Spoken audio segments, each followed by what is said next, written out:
Hello guys, कैसे हो सब लोग। Welcome to uncover chemistry.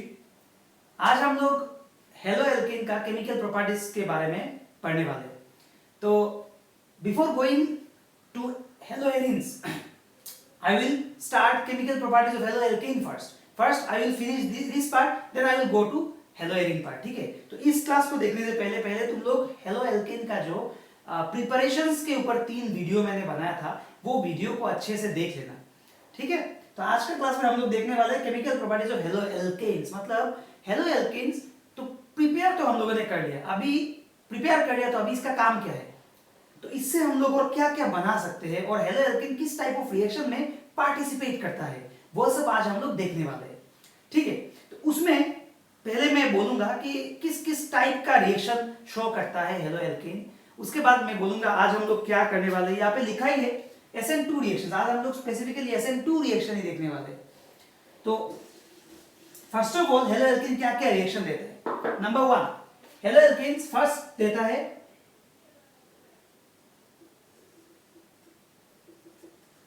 Substitution reaction. Second आता है इलिमिनेशन रिएक्शन एंड थर्ड आता है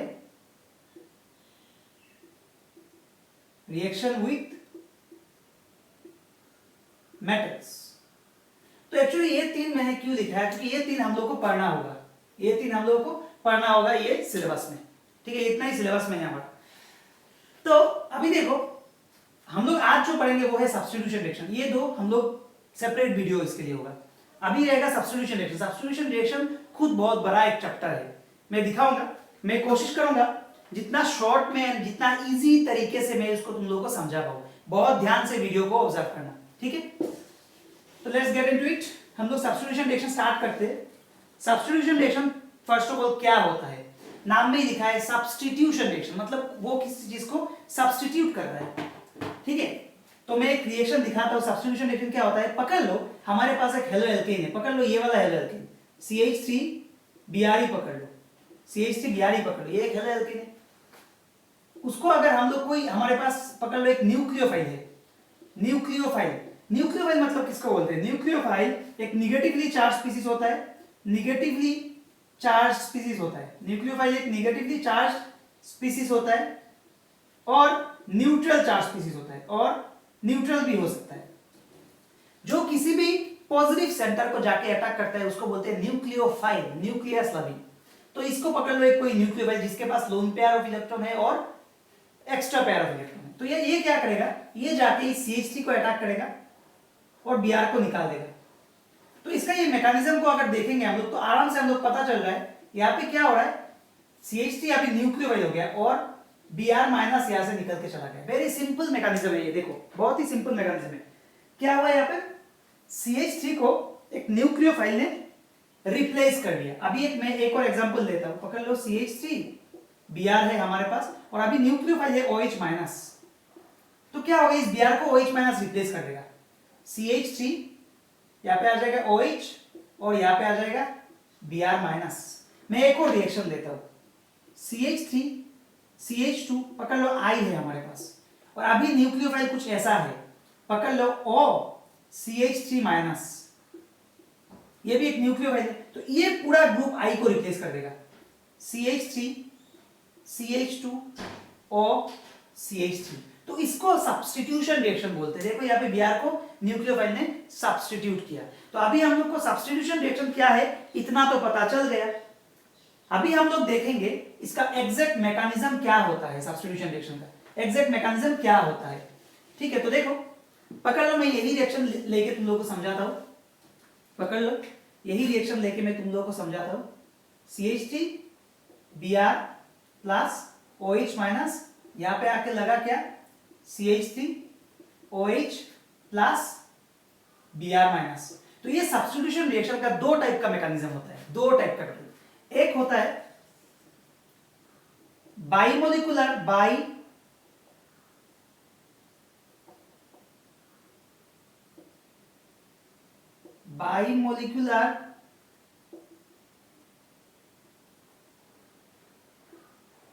न्यूक्लियोफिलिक सब्स्टिट्यूशन जिसको बोलते हैं SN2, और एक होता है यूनिमोलिकुलर न्यूक्लियोफिलिक सब्स्टिट्यूशन। दो टाइप का मैकेनिज्म, इसको बोलते हैं SN1। एक्चुअली साइंटिस्ट ने इसका मैकेनिज्म स्टडी किया, मतलब ये जो फॉर्म होता है, ये जो न्यूक्लियोफाइल जाके किसी भी हेलोजन ग्रुप को रिप्लेस करता है, ये Br हो सकता है, I हो सकता है, कोई भी हेलोजन, अल्काइल हैलाइड पढ़ रहे हैं हम लोग, तो कोई भी हेलोजन ग्रुप का जब रिप्लेस करता है, ये दो टाइप का मैकेनिज्म होता है, आइदर SN2 और SN1। ठीक है, तो दोनों ही हम लोग डिस्कस करेंगे इन डिटेल्स। तो आज हम लोग देखने वाले हैं अगर बायोमोलिकुलर न्यूक्लियोफिलिक सब्स्टिट्यूशन रिएक्शन क्या होता है, ये SN2 रिएक्शन क्या होता है, ये हम लोग देखेंगे। यूनिमोलिकुलर बाद में आएगा, ये दो पार्ट है एक्चुअली। तो बायोमोलिकुलर रिएक्शन क्या होता है, देखो जैसे ये वाला रिएक्शन है हमारे पास है एक न्यूक्लियोफाइल और एक है एल्काइल हैलाइड। तो इसका मैकेनिज्म को स्टडी किया गया और देखा गया OH आके अटैक करता है और Br निकल के जाता है। ये सिंगल स्टेप रिएक्शन है।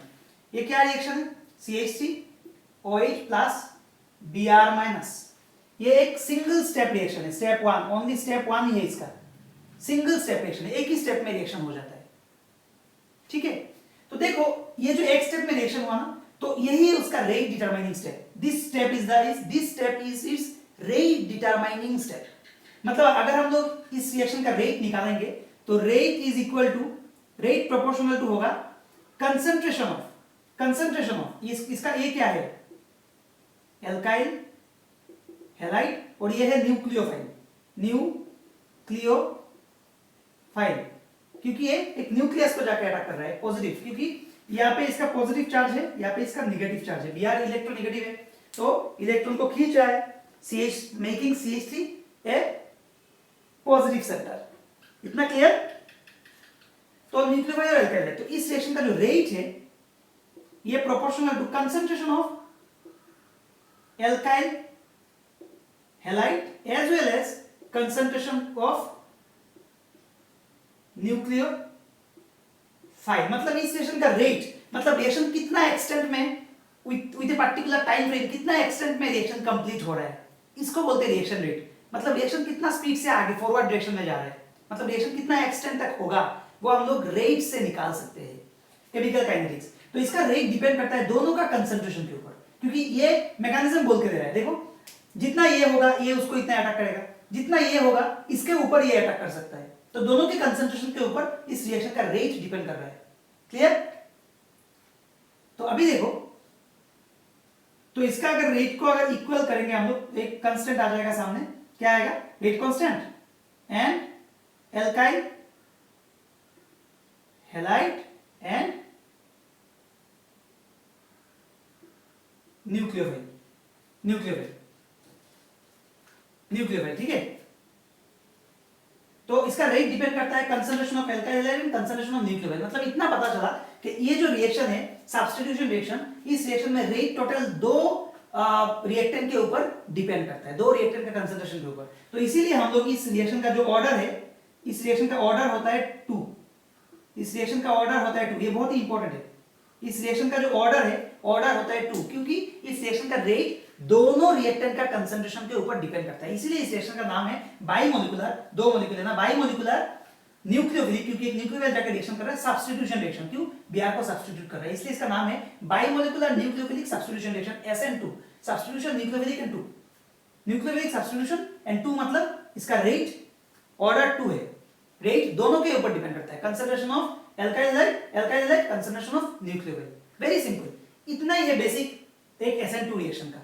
इसका ऑर्डर होता है 2, इसका रेट तो दोनों का कंसंट्रेशन के ऊपर डिपेंड करता है। ये एक सिंगल स्टेप रिएक्शन है, single step reaction, OH attack करता है, Br निकल के चला जाता है। क्लियर? इतना क्लियर हुआ? ओके, तो अभी देखो, इसको मैं इरेज कर रहा हूं। देखा गया इसका मैकेनिज्म जो स्टडी किया गया ना, तब देखा गया इसका जो रेट है, ये जो रेट है इस रिएक्शन का रेट, अगर हम लोग एल्काइल हैलाइड का स्ट्रक्चर चेंज करेंगे तो इस रिएक्शन का रेट थोड़ा चेंज होता है। जैसे मैं दिखाता हूं एग्जांपल, पकड़ लो हमारे पास कुछ ऐसा एक एल्काइल हैलाइड है, CH3Br, और यहाँ पे है प्लस OH माइनस इधर है। हमारे पास पकड़ लो इसका प्रोडक्ट आएगा CH3 OH आएगा, साथ में एक Br माइनस भी आएगा, इसको मैं नहीं लिख रहा, अच्छा लिख ही देता हूँ Br माइनस। यहाँ पे पकड़ लो same OH minus, same nucleophile same, लेकिन यहाँ पे मैंने क्या किया CH3 CH2 Br दिया और इसका प्रोडक्ट आएगा CH3 CH2 OH plus Br minus. अभी पकड़ लो मैंने एक और दिया CH3 CH2 CH2 Br, तो इसका प्रोडक्ट आएगा CH3 CH2 CH2 OH Br। अभी मैं एक और देता हूं OH माइनस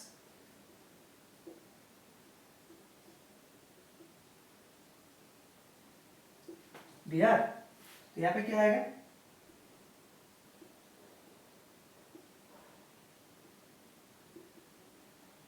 एक लास्ट OH माइनस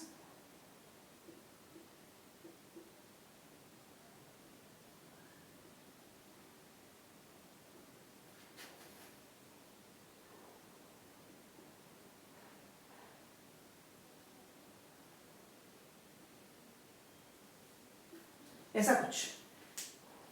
तो इस रिएक्शन का देखो, पहला जो रिएक्शन है देखा गया, हर रिएक्शन का रिलेटिव रेट निकाला गया। क्या निकाला गया? रिलेटिव रेट निकाला गया। रिलेटिव रेट, रिलेटिव रेट देखा गया। इस रिएक्शन का रेट है 1200, इसका है 40, इसका है 16, इसका है 1 और इसका बहुत कम, इतना कम कि हम लोग इसको कैलकुलेट ही नहीं कर पा रहे। ये है SN2, सब SN2 रिएक्शन का एक एग्जांपल। क्या हो रहा है? OH आ रहा है, Br को रिप्लेस कर रहा है। देखो हर एक रिएक्शन में Br रिप्लेस हुआ सिंगल स्टेप में। तो इसको, इस रेट को देख के कुछ एक मतलब एक कंक्लूजन में हम लोग आके बोला कि ये जो रिएक्शन है टोटली एल्काइल हैलाइड का स्ट्रक्चर के ऊपर डिपेंड करता है। देखो पहला जो है ये है methyl, simple methyl bromide, bromide ये है एक प्राइमरी एल्काइल हैलाइड, ये भी एक प्राइमरी एल्काइल हैलाइड है, ये सेकेंडरी एल्काइल हैलाइड है और ये है tertiary alkyl halide, tertiary alkyl halide. दिखाई दे रहा है ना? ओके, तो देखो प्राइमरी एल्काइल हैलाइड का रेट जब मिथाइल था ये था, जब प्राइमरी हुआ ये भी प्राइमरी है लेकिन ये थोड़ा बड़ा ग्रुप है, बड़ा ग्रुप है ये, तो ये हुआ 16, ये देखो सेकेंडरी और बल्कि मतलब जहां पे अटैक हो रहा है ये थोड़ा और बड़ा ग्रुप हो गया, ये हुआ 1, ये तो बहुत बड़ा ग्रुप है, इसका मतलब इतना कम है कि हम लोग इसको too small to be calculated. Clear? तो अभी हम लोग इसको डिटेल्स में पढ़ेंगे क्यों ऐसा हो रहा है। देखो मैं दिखाता हूं, इसको इरेज कर रहा हूं, पकड़ लो। हमारे पास कुछ ऐसा यही स्ट्रक्चर है, यही स्ट्रक्चर है, मैं दिखाता हूं। पकड़ लो हमारे पास एक प्राइमरी एल्काइल है, पकड़ लो यही है C, 3 हाइड्रोजन और यहाँ पे Br और OH माइनस जाके अटैक कर रहा है। तो देखो ये तो SN2 रिएक्शन है, single step reaction, OH attack करता है, Br निकलता है, एक साथ होता है दोनों काम। तो यहाँ पे जो C है ना, C का क्या है? देखो C का 3 बॉन्ड में 3 छोटा छोटा हाइड्रोजन ग्रुप लगा हुआ है और Br को निकाल रहा है, तो इधर में बहुत सारा स्पेस खाली है। देखो आराम से आके कोई भी न्यूक्लियोफाइल घुस सकता है, क्योंकि कार्बन यहाँ पे टेट्राहाइड्रल बॉन्ड है, हम लोग को पता है कार्बन 4 बॉन्ड ही करता है। तो अगर 4 बॉन्ड ऑलरेडी किया हुआ है तो 5वां बॉन्ड, यहाँ पे जो 5वां बॉन्ड आ रहा है कैसे आएगा? देखो यहाँ पे एक सिचुएशन आता है जहां पे कार्बन का 5 बॉन्ड होता है, मैं दिखाऊंगा मैकेनिज्म में, लेकिन कार्बन का सैचुरेशन पॉइंट है 4 बॉन्ड। तो यहाँ पे जो 5 बॉन्ड हो रहा है वो 5 बॉन्ड अप्रोच करने के लिए उसको स्पेस चाहिए होगा। तो उस स्पेस अगर हाइड्रोजन रहता है, जितना कम बाल्की ग्रुप यहाँ पे रहेगा वो इतना इजीली यहाँ पे अटैक कर सकेगा, क्योंकि ये सिंगल स्टेप रिएक्शन है। तो इसीलिए यहाँ पे क्या होता है, यहाँ पे बहुत सिंपली आके OH लग जाता है, बहुत ही सिंपल। अभी पकड़ लो हमारे पास, मैं यही एग्जांपल देता हूं, ये वाला देखो, पकड़ लो ये वाला, एक C है, यहाँ पे Br है और 2 CH3 ग्रुप है, एक हाइड्रोजन ग्रुप है, एक हाइड्रोजन ग्रुप है और 2 CH3 ग्रुप है, 2 CH3 ग्रुप है। अभी हमारे पास OH है, OH जाके अटैक कर रहा है इधर से, तो ऑब्वियसली इससे तो स्लो ही होगा। क्यों स्लो होगा बोलो? क्योंकि मैं दिखाता हूं, देखो क्योंकि यहाँ पे C है, Br है, OH छोटा ग्रुप है, लेकिन क्या है CH3 2 बड़ा बड़ा ग्रुप है, इसीलिए ये जो OH है थोड़ा स्टेरिकली क्राउडेंस फील करेगा, आराम से नहीं आ पाएगा। आएगा, हम लोग को एनर्जी थोड़ा ज्यादा देना पड़ेगा, आराम से नहीं आ पाएगा, क्योंकि बहुत ज्यादा स्टेरिकली क्राउडेंस हो रहा है, बहुत ज्यादा, क्योंकि सिंगल स्टेप रिएक्शन है। जिस स्टेप में Br निकल रहा है उसी स्टेप में OH अटैक कर रहा है, मतलब कार्बन का 5 बॉन्ड हो रहा है। इसीलिए ये रिएक्शन अगर पकड़ लो ये टर्शियरी होता है, तो यहाँ पे क्या होगा, यहाँ पे एक और हाइड्रोजन होगा, यहाँ पर एक और CH3 ग्रुप होगा, मतलब सोचो बहुत बड़ा बड़ा ग्रुप। अभी OH माइनस किधर से आएगा, अभी OH माइनस किधर से आएगा बोलो, इधर से भी जाने का रास्ता नहीं है, इधर से भी जाने का रास्ता नहीं है, पूरा स्टेरिकली क्राउडेड से। इसीलिए SN2 रिएक्शन का जो relative order of alkyl halide होता है, relative reactivity order, relative reactivity order of alkyl halide in SN2, relative reactivity of alkyl halide in SN2 is, पहले आता है मिथाइल ब्रोमाइड, उसके बाद आता है प्राइमरी एल्काइल हैलाइड, उसके बाद आता है 2 डिग्री एल्काइल हैलाइड, उसके बाद आता है 3 डिग्री एल्काइल हैलाइड। तो इतना समझ में आया, जितना लेस क्राउडेंस होगा उतना इजीली OH अटैक कर पाएगा, क्योंकि यहाँ पे बैक साइड अटैक होता है, बैक साइड Br जिस डायरेक्शन में रहता है उसका बैक साइड से OH आके अटैक करता है। तो जितना लेस क्राउडेंस होगा उतना ज्यादा रिएक्शन होगा, जितना लेस क्राउडेंस होगा उतना ज्यादा अटैक होगा पीछे से। जितना क्राउडेंस होगा 3 डिग्री, ये वाला देखो बहुत क्राउडेंस, OH अटैक नहीं कर पा रहा है, तो अगर OH अटैक नहीं कर पाएगा ये यहाँ पे नहीं लगेगा, इसलिए ये रिएक्शन बहुत ही स्लो होता है, बहुत ही स्लोएस्ट। क्लियर? इसलिए इस रिएक्शन का एल्काइल हैलाइड का ऑर्डर कुछ ऐसा है, मिथाइल ब्रोमाइड आएगा सबसे आगे, उसके बाद आएगा 1 डिग्री, उसके बाद 2 डिग्री, उसके बाद आएगा 3 डिग्री। आई थिंक क्लियर, या कोई कंफ्यूजन नहीं है? ओके, तो अभी हम लोग इस रिएक्शन का मैकेनिज्म को और अच्छे से देखेंगे, हम लोग देखेंगे। तो पकड़ लो हमारे पास एक एल्काइल हैलाइड है, कुछ ऐसा, कैसा पकड़ो, एकदम simple alkyl halide, methyl alkyl halide हम लोग लेते हैं। पकड़ लो हमारे पास न्यूक्लियोफाइल है OH माइनस, एल्काइल हैलाइड कुछ ऐसा है, ओ यहाँ पर 3 हाइड्रोजन ग्रुप ही पकड़ लो, 3 हाइड्रोजन ग्रुप, यहाँ पे Br पकड़ लो। तो ये जो रिएक्शन होता है ना, ये रिएक्शन कुछ ऐसा होता है, देखो ये OH आके इसको अटैक कर रहा है इधर से, और Br निकल के जा रहा है, तो यहाँ पे क्या हो रहा है पता है, यहाँ पे एक थ्रू ट्रांजिशन स्टेट जा रहा है, डायरेक्ट OH अटैक कर रहा है, Br निकल रहा है, मतलब क्या हो रहा है सोचो, जब OH आ रहा है Br छूट रहा है, OH आ रहा है, OH जितना क्लोज जा रहा है कार्बन का, Br उतना दूर जा रहा है, मतलब यहाँ पे एक सिचुएशन ऐसा आएगा, देखो C, थोड़ा डार्क करके देता हूं ताकि दिखाई दे, OH और यहाँ पे Br, मतलब दोनों काफी लंबा बॉन्ड है, कार्बन 4 बॉन्ड से ज्यादा बॉन्ड नहीं करता, याद रखना। और ये जो पूरा स्ट्रक्चर है ना, ये ऐसे उलट रहा है, पूरा ऐसे जा रहा है, पूरा ऐसे देखो OH आके अटैक कर रहा है, OH आके इसको अटैक कर रहा है, एक टेट्राहेड्रल स्ट्रक्चर है, टेट्राहेड्रल से एक पेंटाकोऑर्डिनेट हो गया, पेंटाकोऑर्डिनेट हो गया, लेकिन याद रखना यहाँ पे टोटल 3 सिग्मा बॉन्ड ही है, 3 सिग्मा बॉन्ड और 2 पार्शियल बॉन्ड है, कुछ ऐसा। यहाँ पे क्या होगा देखो, ऐसा हो जाएगा, ऐसा हाइड्रोजन कुछ ऐसा स्ट्रक्चर आ जाएगा, ट्रांजिशन स्टेट, इसको ट्रांजिशन स्टेट बोलते हैं, इसको ऐसे स्टार सिंबल से लिखते हैं हम लोग।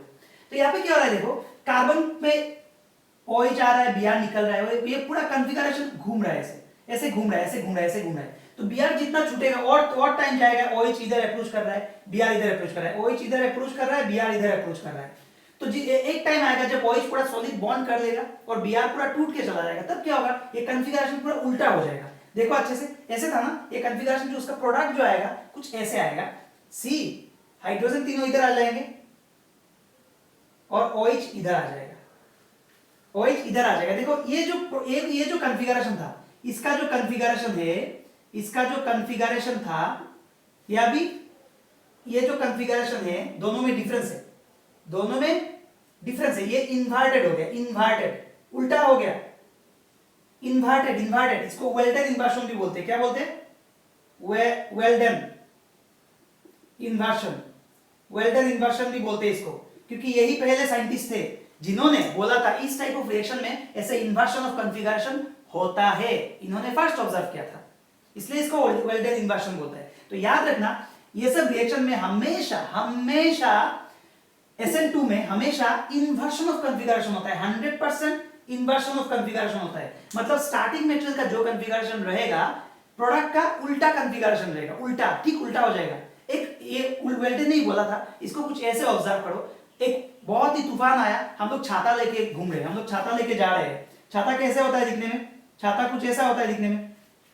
बहुत ही तूफान आया, अभी क्या होता है तूफान में? क्या होता है? छाता कभी कभी क्या होता है, छाता एकदम उल्टा हो जाता है, ऐसे ऐसे करके छाता पूरा उल्टा हो जाता है। पता नहीं ये कैसे ड्रॉ किया मैंने, लेकिन जो भी हो इनसाइड आउट हो जाता है छाता का, इनसाइड आउट हो जाता है छाता का। ऐसे ऐसे पकड़े हो, बहुत विंडस्टॉर्म आया तो क्या हुआ, पूरा पीछे चला गया, छाता उलट गया। तो कॉन्फ़िगरेशन को ऐसे समझो, छाता ऐसे था, बहुत तूफान आया, छाता का कॉन्फ़िगरेशन पूरा चेंज हो गया। तो पहले इधर था, ये पूरा उधर चला गया। ऐसे कैसे? देखो थ्रू ट्रांजिशन स्टेट, ऐसे ऐसे घूम रहा है, घूम रहा है, घूम रहा है, घूम रहा है, घूम रहा है, घूम रहा है, घूम रहा है, घूम रहा है, घूम रहा है, एक स्टेट यहाँ पे, जब बिहार पूरा छूट जाएगा, वही लग जाएगा तो घूम जाएगा। क्लियर? तो यही है वेल्डेन इन्वर्शन। तो हमेशा याद रखना यहाँ पे SN2 में हमेशा इन्वर्टेड प्रोडक्ट मिलेगा हम लोग को। अगर पकड़ लो हमारे पास कुछ ऐसा स्ट्रक्चर आया, कार्बन, हाइड्रोजन, पकड़ लो, मैं दिखाता हूं यहाँ पे, मैं दिखाऊंगा। तो यहाँ पे क्या देखो, इसका जो हम लोग ट्रांजिशन स्टेट के साथ इसका जब फ्री एनर्जी का डायग्राम ड्रॉ करेंगे, यहाँ पे रिएक्शन कोऑर्डिनेट कुछ ऐसा आएगा। यहाँ पे है फ्री एनर्जी। तो यहाँ पे है हम लोग का पहला वाला OH माइनस प्लस CH3Br। उसके बाद कुछ ऐसा उठा, उसके बाद प्रोडक्ट आया। प्रोडक्ट में क्या है हमारा? CH3OH एंड Br माइनस, यही तो प्रोडक्ट में है। और ये है फ्री एनर्जी चेंज, इसको बोलते हैं ट्रांजिशन स्टेट। यहाँ पे कुछ ऐसा होगा, ये वाला स्ट्रक्चर यहाँ पे एक स्टेट गया, एनर्जी बढ़ रहा है। एनर्जी क्यों बढ़ रहा है? क्योंकि OH अप्रोच कर रहा है, ये बॉन्ड टूट रहा है, तो एक एनर्जी, ये तो सबसे स्टेबल स्टेट था, उसका स्टेबल स्टेट था। अभी इसको और स्टेबल स्टेट में जाना है, इसीलिए ये बॉन्ड कर रहा है। तो देखो पहले एनर्जी बढ़ रहा है, बहुत बढ़ रहा है। क्यों बढ़ रहा है? क्योंकि एनर्जी बढ़ने का क्यों, यहाँ पे एनर्जी सबसे स्टेबल था इसका। अभी एनर्जी क्यों बढ़ रहा है? क्योंकि OH अप्रोच कर रहा है, बिहार निकल रहा है, रिपल्शन क्रिएट हो रहा है। तो यहाँ पे देखो टोटल 3 बॉन्ड है कार्बन का, सॉलिड 3 बॉन्ड है। यहाँ पे कार्बन का 4 बॉन्ड था, यहाँ पे सॉलिड 3 बॉन्ड है। 2 बॉन्ड 5 बॉन्ड है, लेकिन 2 बॉन्ड पार्शियल बॉन्ड है। तो यहाँ पे इसका एनर्जी हाई होगा, देखो एनर्जी हाई हो रहा है, OH अप्रोच कर रहा है, रिपल्शन फील कर रहा है, हाई हो रहा है, एक जगह पे पूरा हाई हो गया। उसके बाद क्या होगा, OH कंप्लीटली बॉन्ड कर लेगा और बिहार फट करके टूट जाएगा। तो फिर से मॉलिक्यूल स्टेबलाइज हो जाएगा, फिर से फुट करके गिर जाएगा। मतलब देखो इस स्टेट के बाद जो स्टेट आएगा, डायरेक्ट OH बॉन्ड कर लेगा और बिहार निकल जाएगा। और ये वाला स्टेट ज्यादा स्टेबल स्टेट है। देखो इसको मैंने एनर्जी में नीचे लिखा, देखो इसका पोजीशन देखो, इसका पोजीशन देखो, इसका पोजीशन देखो, ये थोड़ा नीचे है। मतलब लेस स्टेबल स्टेट से मोर स्टेबल स्टेट में गया थ्रू ए ट्रांजिशन स्टेट। यहाँ पे क्या है, कार्बन, यहाँ पे कार्बन पेंटा कोऑर्डिनेट करके बैठा है।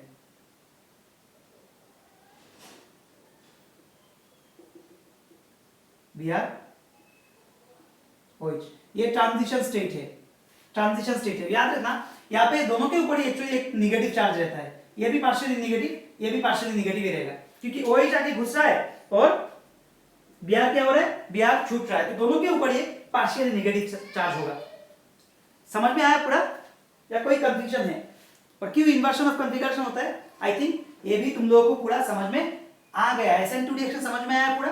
SN2 रिएक्शन में क्या होता है, बैक साइड अटैक होता है, इसलिए इन्वर्शन ऑफ कॉन्फ़िगरेशन होता है। एक थ्रू ट्रांजिशन स्टेट रिएक्शन होता है, 5 member transition, 5 penta coordinated transition state, इसको बोलते हैं वेल्डेन इन्वर्शन। तो हमारे पास ये आया उसका एनर्जी प्रोफाइल डायग्राम।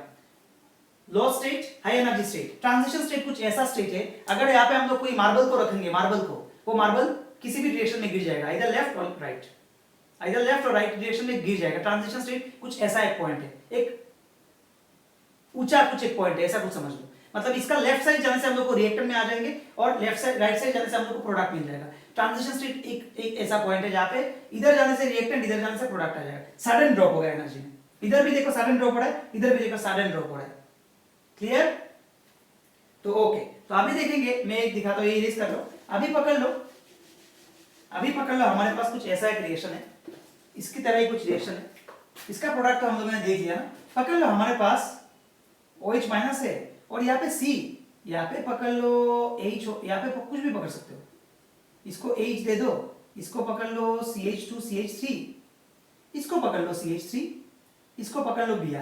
तो अच्छे से देखो, यहां पे जब अटैक होगा, यहां पे जो अटैक होगा तो कैसा होगा, यहां पे भी सेम देखो, सी ये सॉलिड बॉन्ड चला जाएगा इधर CH2CH3, ये डॉटेड लाइन आ जाएगा H, ये नीचे आ जाएगा CH3, इधर से Br छूट रहा है निगेटिव, इधर से OH आ रहा है निगेटिव पार्शियली, ये आ गया ट्रांजिशन स्टेट। यहां से जो प्रोडक्ट जो आएगा, प्रोडक्ट क्या होगा देखो, C Br इधर था, OH इधर आ जाएगा, इन्वर्शन OH, और ये पूरा तीनों ग्रुप इधर चला जाएगा। तो इधर जाने से क्या होगा, ये आ गया CH2CH3, ये आ गया H, और ये आ गया CH3। क्लियर पूरा क्लियर। तो अभी देखो इसका अगर हम लोग RS, ये देखो एक काइरल सेंटर है, क्या सेंटर है, काइरल सेंटर है। तो इस रिएक्शन से हम लोग एक स्टीरियोजेनिक सेंटर जनरेट कर सकते हैं, स्टीरियोजेनिक सेंटर मतलब काइरल सेंटर, जब कार्बन में डिफरेंट ग्रुप लगा हुआ होगा। हाँ ये बात सही है, इसका रेट बहुत ज्यादा होगा क्योंकि ये एक मिथाइल ग्रुप है, लेकिन व्हेयरएज ये सेकेंडरी है। और हम लोगों ने देखा इन SN2 reaction the order of reactivity of alkyl halide is 1 degree सबसे हाई होता है, 2 डिग्री ये होता है, 3 डिग्री ये होता है, फिर भी 2 डिग्री थोड़ा बहुत रिएक्शन करेगा। तो ये 2 डिग्री रिएक्शन है, 2 डिग्री कार्बन है क्योंकि यहाँ पे एक हाइड्रोजन है, 2 कार्बन बॉन्ड है, तो इसका रेट स्लो होगा, ये सही है। लेकिन इससे जो प्रोडक्ट आएगा ना, एक काइरल प्रोडक्ट आएगा, stereogenic centre, carbon having 4 different groups, इससे हम लोग को एनांशियो बार में मिल सकता है। देखो और क्या होगा, इसको कैसे कॉन्फ़िगरेशन उल्टा होता है हम लोग निकाल सकते हैं, अगर दोनों का एब्सोल्यूट कॉन्फ़िगरेशन निकाल लेंगे। इसके लिए तुम लोगों को मेरा आइसोमेरिज्म 5 शायद आइसोमेरिज्म 5 का क्लास थोड़ा देख लेना, RS नोमेनक्लेचर एब्सोल्यूट कॉन्फ़िगरेशन क्या होता है। देखो यहां पे अगर इसका RS करेंगे 1 2 3, तो एंटी क्लॉकवाइज घूम रहा है, एंटी क्लॉकवाइज घूम रहा है, लोएस्ट प्रायोरिटी ग्रुप नीचे ही है, एंटी क्लॉकवाइज घूमने से ये होता है S कॉन्फ़िगरेशन।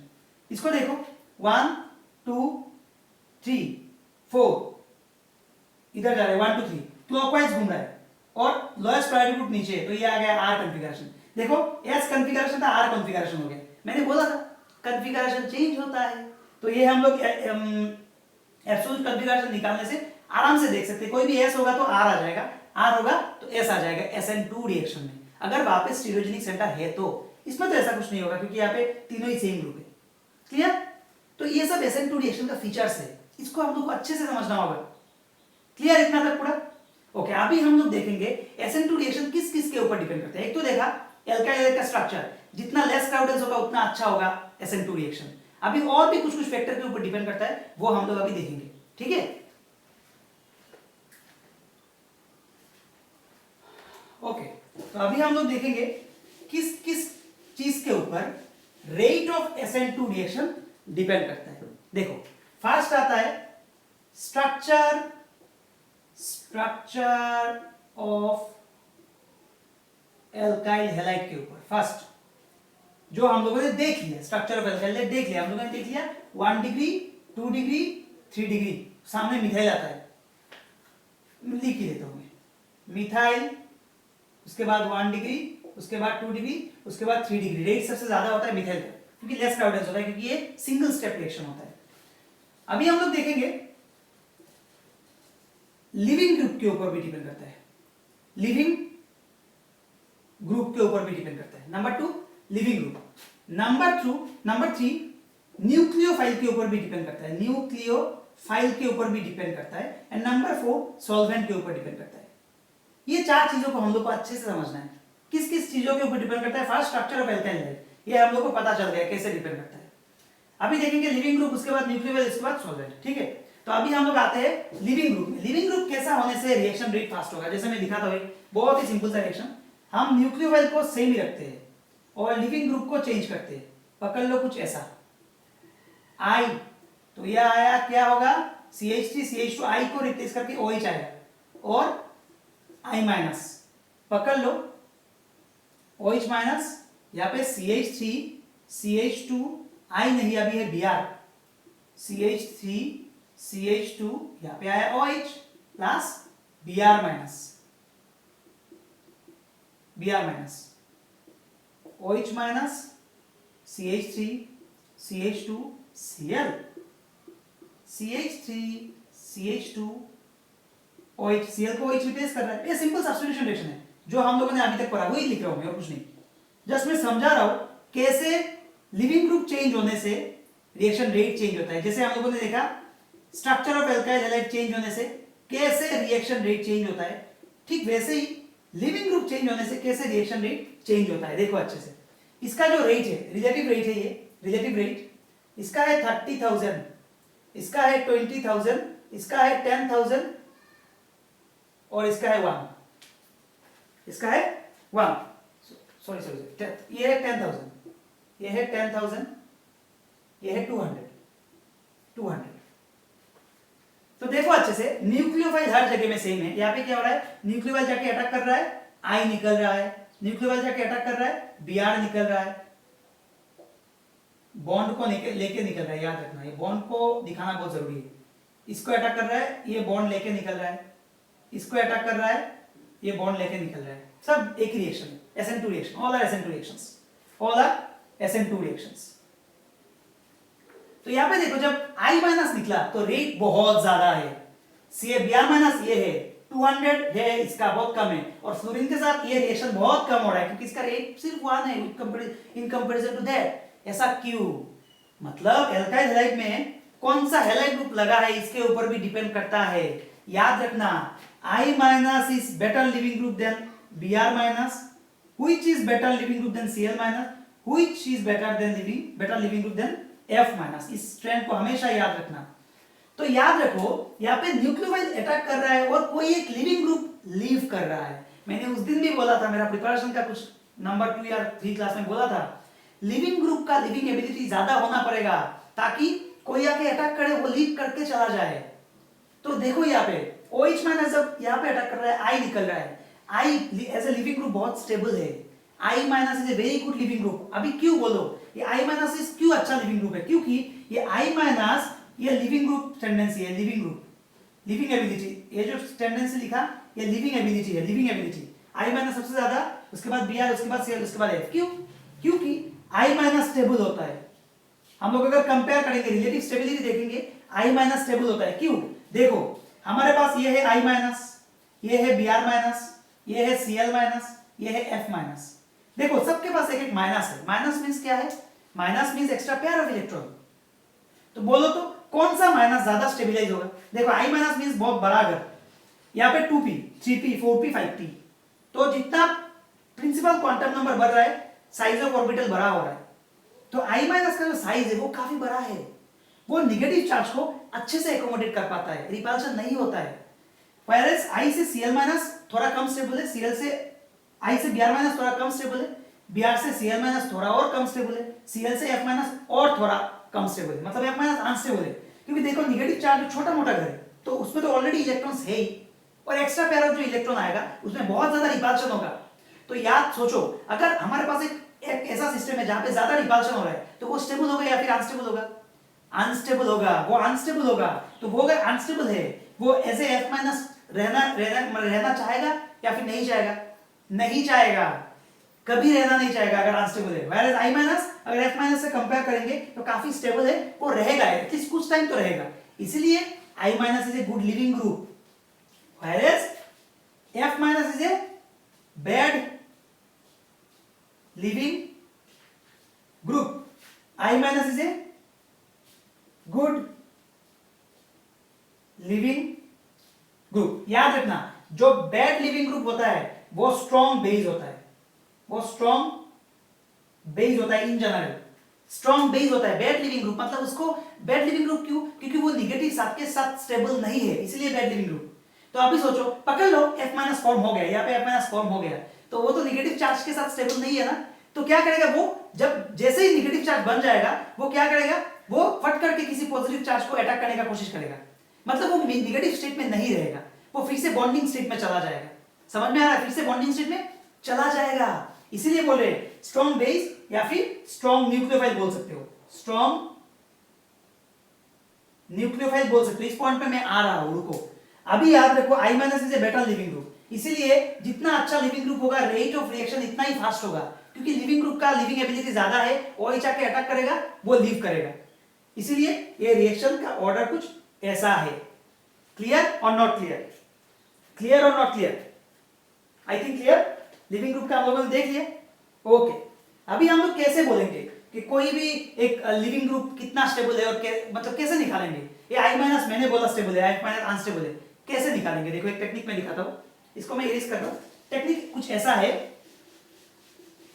हम लोग देखेंगे आई माइनस है ना, आई माइनस का कॉन्जुगेट एसिड क्या होगा? एच आई, उसके बाद आएगा एच बी आर, उसके बाद आएगा एच सी एल, उसके बाद आएगा एच एफ, उसके बाद आएगा एच एफ। तो यहां से देखो हम लोग एसिडिक स्ट्रेंथ निकाल सकते हैं। तुम्हें अगर बोला गया कि कौन सा वाला ज्यादा एसिडिक है, इन चारों में से कौन सा कंपाउंड ज्यादा एसिडिक है, तो याद रखना acidic strength, acidic strength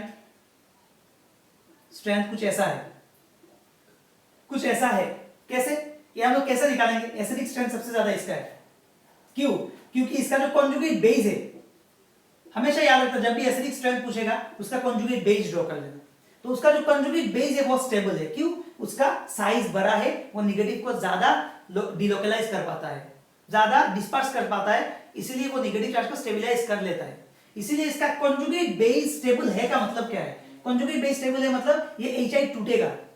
conjugate base stable है मतलब क्या है? वो H plus and I minus में डिसोसिएट होगा। इसका कॉन्जुगेट बेस अनस्टेबल है तो ये टूटने का कोशिश करेगा क्या? नहीं करेगा, बोलेगा मैं टूटू, क्यों टूटू, मैं टूटने के बाद अनस्टेबल हो रहा हूं। तो HF बहुत ही कम डिसोसिएट होता है, इसीलिए HF बहुत ही वीक एसिड होता है, HI स्ट्रॉन्ग एसिड होता है। याद रखना ये बात। और ये वाला गुड लिविंग ग्रुप, लेकिन गुड लिविंग ग्रुप, ये वाला बैड लिविंग ग्रुप। तो गुड लिविंग ग्रुप, जो सब गुड लिविंग ग्रुप होता है वो वीक बेस होता है या फिर वीक न्यूक्लियोफाइल होता है, वीक न्यूक्लियोफाइल होता है। ये सब क्या होता है? स्ट्रॉन्ग बेस होता है, स्ट्रॉन्ग बेस होता है या फिर स्ट्रॉन्ग न्यूक्लियोफाइल होता है। इतना समझ में आया? क्यों ये वीक बेस है? क्योंकि इसका कॉन्जुगेट एसिड जो है वो स्ट्रॉन्ग है। याद रखना एक कॉन्जुगेट, अगर ये वीक बेस है तो उसका कॉन्जुगेट एसिड स्ट्रॉन्ग ही होगा। और अगर ये वीक बेस है, वीक बेस क्यों है? क्योंकि वो अपना नेगेटिव चार्ज को स्टेबलाइज कर रहा है। याद रखना वीक बेस है मतलब वीक न्यूक्लियोफाइल है। अगर ये वीक बेस क्यों है? क्योंकि ये नेगेटिव चार्ज को स्टेबलाइज कर रहा है। स्टेबलाइज कर रहा है मतलब क्या है? वो नेगेटिव चार्ज किसी को नहीं देगा। बेस का डेफिनेशन क्या है या फिर न्यूक्लियोफाइल का डेफिनेशन क्या है? उसका डेफिनेशन है जो अपना चार्ज को जितना शेयर कर पाए, जो अपना नेगेटिव चार्ज किसी को दे पाए, उसका डेफिनेशन है बेस और न्यूक्लियोफाइल। मैं बोल रहा हूं बेस और न्यूक्लियोफाइल का डिफरेंस बोल रहा हूं, लेकिन फिलहाल याद रखो न्यूक्लियोफाइल का डेफिनेशन क्या है? जो अपना नेगेटिव चार्ज को इजीली दे पाए। तो ये अपना नेगेटिव चार्ज को देगा क्या? नहीं देगा, क्योंकि ये स्टेबल है। वायरस ये अपना नेगेटिव चार्ज को देने के लिए पागल हो रहा है, क्योंकि ये अनस्टेबल है नेगेटिव चार्ज के साथ। इसलिए ये strong base and strong nucleophile है। क्लियर? तो कैसे लिविंग ग्रुप चेंज होने से रेट चेंज होता है हम लोगों ने देखा। अभी देखो लिविंग ग्रुप को, लिविंग ग्रुप तो गया, लिविंग ग्रुप तो गया, हम लोग को पता चला अगर हमारे पास कुछ ऐसा ग्रुप है RI, RBr, RCl और RF दिया, और तुम्हें बोला कोई भी एक न्यूक्लियोफाइल लो OH माइनस, इन चारों का रिएक्टिविटी क्या होगा? तो याद रखना रिएक्टिविटी ऑफ हैलाइड होगा कुछ ऐसा, सबसे ज्यादा ये रिएक्टिव है, reactivity of halide in towards any nucleophile, reactivity of halide towards any nucleophile, relative reactivities of alkyl halide, ये है relative reactivities of alkyl halide in SN2, in SN2 कोई भी गिवन न्यूक्लियोफाइल के लिए ये होगा उसका ऑर्डर, क्योंकि ये ज्यादा अच्छा लिविंग ग्रुप है और ये सबसे खराब लिविंग ग्रुप है। हम लोगों ने देखा क्यों ये अच्छा लिविंग ग्रुप है, ये भी देखा, क्यों ये खराब लिविंग ग्रुप है, ये भी देखा। ओके, तो ये गया लिविंग ग्रुप के ऊपर डिपेंड करता है। अभी आया हम लोग नेक्स्ट पॉइंट, कैसे न्यूक्लियोफाइल के ऊपर डिपेंड करता है। Nucleophile, next point nucleophile. हम लोगों ने देखा ये रिएक्शन सेकंड ऑर्डर रिएक्शन होता है। Order of this reaction is 2 means क्या है? ये जो SN2 रिएक्शन है both nucleophile and alkyl halide के कंसंट्रेशन के ऊपर डिपेंड करता है। अगर करता है तो अभी क्या होगा देखो, कैसे न्यूक्लियोफाइल के ऊपर डिपेंड करेगा। फर्स्ट न्यूक्लियोफाइल क्या है? याद रखना strong bases are strong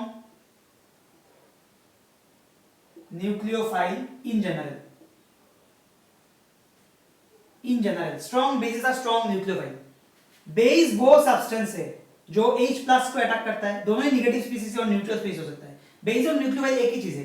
base वो सब्सटेंस है which can only attack H plus and nucleophile वो सब्सटेंस है any positive center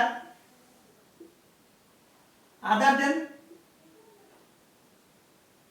hydrogen. Very simple, base और न्यूक्लियोफाइल में यही डिफरेंस है। बेस उसको बोलते हैं, बेस भी निगेटिवली चार्ज स्पीसीज हो सकता है, न्यूट्रल स्पीसीज हो सकता है। न्यूक्लियोफाइल भी निगेटिवली चार्ज स्पीसीज हो सकता है, न्यूट्रल स्पीसीज हो सकता है। बेस उसको बोलते हैं जो H प्लस को अटैक करता है, न्यूक्लियोफाइल उसको बोलते हैं जो कोई भी पॉजिटिव सेंटर को अटैक करेगा other than H plus. Very simple, मतलब इन जनरल क्या होगा, जो स्ट्रॉन्ग बेस होगा वो स्ट्रॉन्ग न्यूक्लियोफाइल भी होगा इन जनरल। तो अभी देखो, अभी अगर हम लोग इसका स्ट्रेंथ देखेंगे न्यूक्लियोफाइल का, तो देखो इन जनरल मैं तुम्हें दो न्यूक्लियोफाइल देता हूं, पकड़ लो। हमारे पास ये एक न्यूक्लियोफाइल है OH माइनस एंड H2O। एक और न्यूक्लियोफाइल मैं देता हूं, एक और न्यूक्लियोफाइल मैं तुम लोगों को देता हूं, पकड़ लो। हमारे पास है, पकड़ लो, हमारे पास OCH3 माइनस है और CH3OH है। एक और पेयर है NH2 माइनस एंड NH3। अभी बोलो तो इनमें से कौन सा स्ट्रॉन्ग बेस है और स्ट्रॉन्ग न्यूक्लियोफाइल है? तो याद रखना, मैंने पहले ही बोला स्ट्रॉन्ग बेसेस और स्ट्रॉन्ग न्यूक्लियोफाइल। तो ये होगा, ये है स्ट्रॉन्ग बेस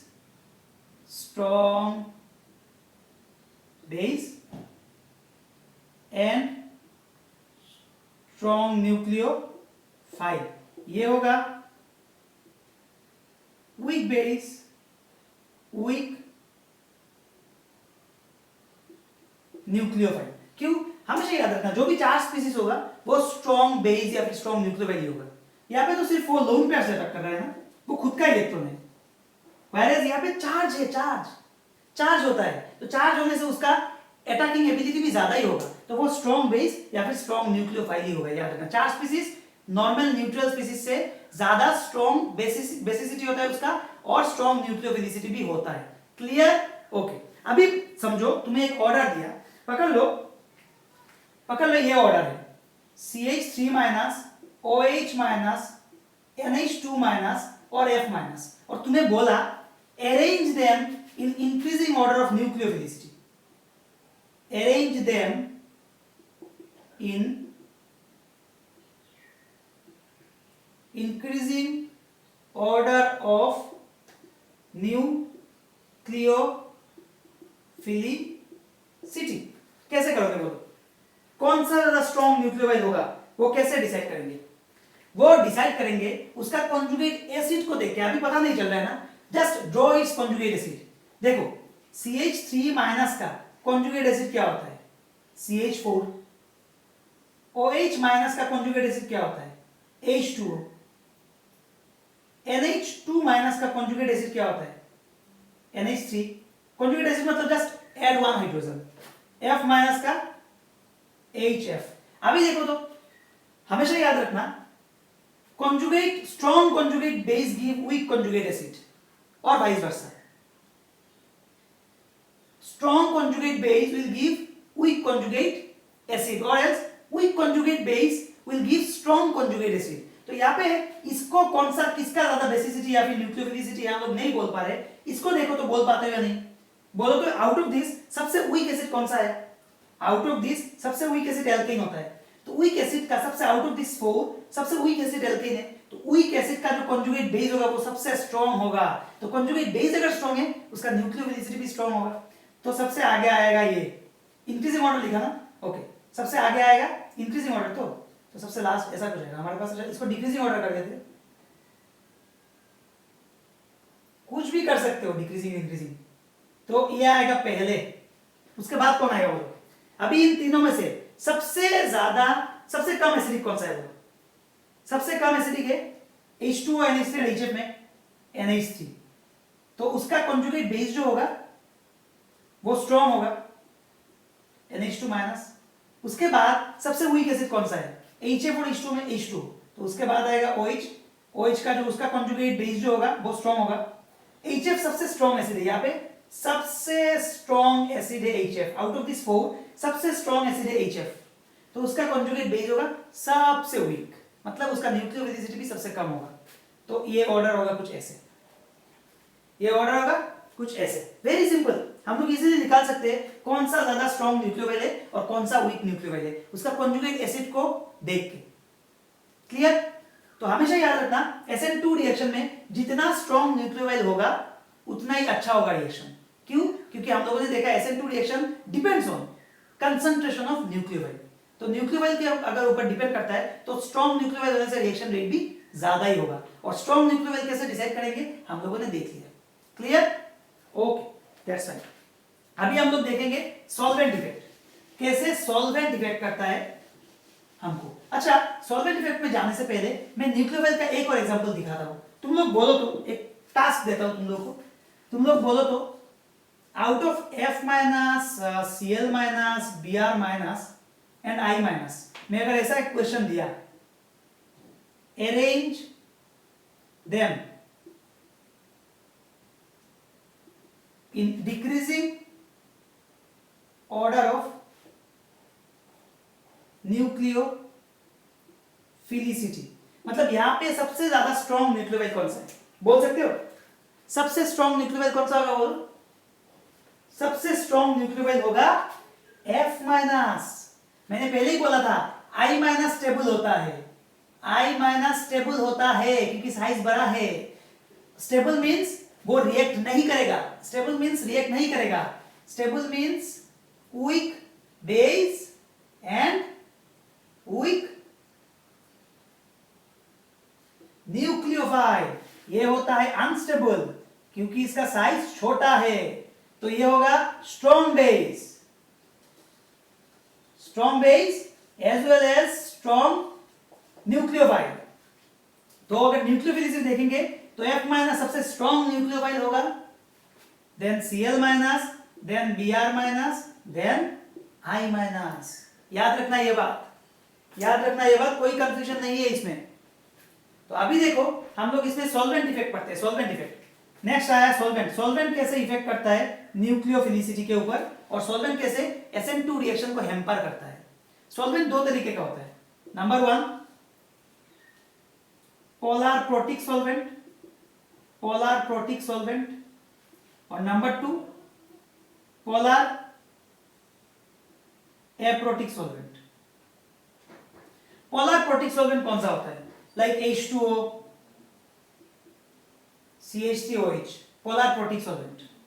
ठीक है, क्यों? क्योंकि ये सब क्या करता है, ये सब क्या करता है? Polar protic solvent proton donate करता है। Polar protic solvent hydrogen donate कर सकता है, मतलब जो सब सॉल्वेंट में ऑक्सीजन या फिर नाइट्रोजन के साथ कोई हाइड्रोजन लगा हुआ होगा वो सब को हम लोग बोलते हैं पोलर प्रोटिक सॉल्वेंट, मतलब वो सब प्रोटॉन डोनेट कर पाते हैं। और पोलर एप्रोटिक सॉल्वेंट किसको बोलते हैं? जहां पे कोई ऐसा हाइड्रोजन नहीं है जो डोनेट होगा, जैसे DMSO, जैसे ये एक compound DMSO, dimethyl sulphoxide. Polar aprotic, यहाँ पे हाइड्रोजन है लेकिन ये हाइड्रोजन कभी डोनेट नहीं होगा, ये हाइड्रोजन कार्बन के साथ बॉन्डेड है, ये हाइड्रोजन कभी डोनेट नहीं करेगा। ठीक है, ये पोलर है टू सम एक्सटेंट, लेकिन क्या है? पोलर एप्रोटिक है, मतलब ये प्रोटॉन नहीं छोड़ता है। तो अभी याद रखो पोलर प्रोटिक सॉल्वेंट क्या है और पोलर एप्रोटिक सॉल्वेंट क्या है। जो प्रोटॉन नहीं देता उसको एप्रोटिक, जो प्रोटॉन देता है उसको बोलते हैं protic. Proton means H+, proton means H+, H+ को प्रोटॉन ही बोलते हैं, याद रखना, H+ को प्रोटॉन बोलते हैं। तो अभी हम लोग देखेंगे अगर पोलर प्रोटिक सॉल्वेंट होता है SN2 रिएक्शन का रेट क्या होगा, और पोलर एप्रोटिक सॉल्वेंट होता है तो SN2 रिएक्शन का रेट क्या होगा, वो हम लोग अभी देखने वाले हैं। ठीक है, ओके। तो अभी हम लोग देखेंगे सॉल्वेंट कैसे SN2 रिएक्शन को इफेक्ट करता है। अभी तक जितना समझाया आई होप तुम लोगों को समझ में आया होगा। अभी हम लोग देखेंगे सॉल्वेंट इफेक्ट, कैसे सॉल्वेंट एक SN2 रिएक्शन को इफेक्ट करता है।